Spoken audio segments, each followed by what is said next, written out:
Deputy commissioner کا عہدہ برطانوی دور کے دوران متعارف کروایا گیا۔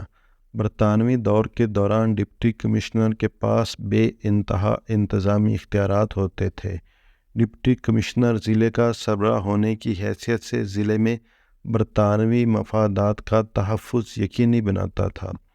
1947 میں برطانوی تسلط ختم ہو گیا اور ہم آزاد ہو گئے، لیکن انتظامی افسران کے پاس جو اختیارات برطانوی دور میں تھے ان میں کمی ہونے کی بجائے اضافہ ہوا ہے۔ تو سوال پیدا ہوتا ہے کہ ڈپٹی کمشنر کے پاس کتنے اختیارات ہوتے ہیں؟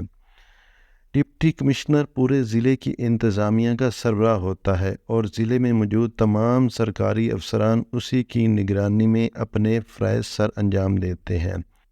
ڈپٹی کمشنر کو ڈسٹرکٹ کلیکٹر کے اختیارات بھی حاصل ہوتے ہیں۔ بحیثیت ڈسٹرکٹ کلیکٹر وہ زمینوں کے معاملات، ضلع میں موجود ریونیو افسران کی نگرانی اور گورنمنٹ کے ٹیکسز کی وصولی کو یقینی بناتا ہے۔ ڈپٹی کمشنر کو ڈسٹرکٹ مجسٹریٹ کے اختیارات بھی حاصل ہوتے ہیں۔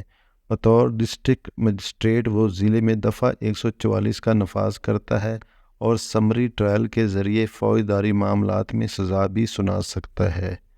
ڈپٹی کمشنر کو ضلع میں ڈائریکٹر جنرل پرائسز کے اختیارات بھی حاصل ہوتے ہیں اور وہ بطور ڈائریکٹر جنرل پرائسز اشیاء خورد و نوش کی قیمتیں طے کرتا ہے۔ تمام پرائس کنٹرول مجسٹریٹس اسی کی زیر نگرانی اپنے فرائض سر انجام دیتے ہیں۔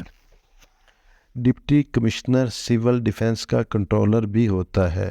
Deputy commissioner district education authority کا ڈائریکٹر بھی ہوتا ہے۔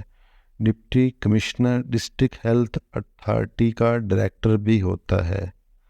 Deputy commissioner district intelligence committee کا چیئرمین بھی ہوتا ہے۔ Deputy commissioner maintenance of public order ordinance کے تحت نقص امن کا باعث بننے والے کسی بھی شخص کی نظر بندی کا حکم دے سکتا ہے۔ ڈپٹی کمشنر ضلع کا ریلیف کمشنر بھی ہوتا ہے۔